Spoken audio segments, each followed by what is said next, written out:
ஓம் சாந்தி. கல்யாணம் செய்யும்போது மணமகன் மணமகள் இருக்கிறார்கள். மணமகள் தலையில் மண் பானை வைத்து அதனுள் ஒரு விளக்கு ஏற்றி வைக்கிறார்கள்.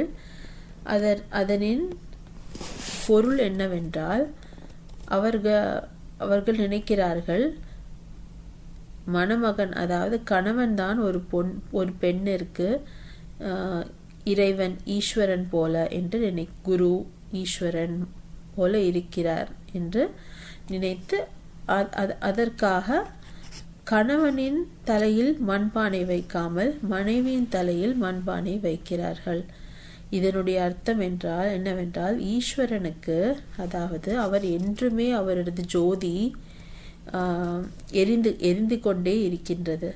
அவர் அழியா தீபமாக இருக்கிறார், மாறாத தீபமாக சதா சிவனாக இருக்கின்றார்.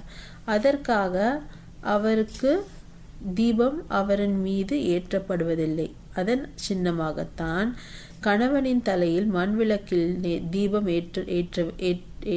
ஏற்றுவதில்லை. அதற்கு பதிலாக மணமகளின் தலையில் மண் பானையில் தீபம் ஏற்றுகிறார்கள்.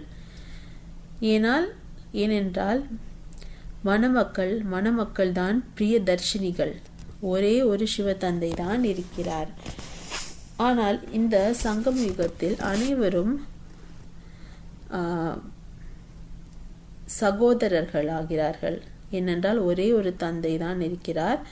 அதே மாதிரி அனைவர்களும் பிரிய தர்ஷினிகளாக இருக்கிறார்கள். ஆணாக இருந்தாலும் சரி, பெண்ணாக இருந்தாலும் சரி, அனைவரும் பிரிய தர்ஷினிகளாக இருக்கிறார்கள். பிரியதர்ஷன் ஒரே ஒரு கடவுள், இறைவன், ஈஸ்வரன் மட்டுமே.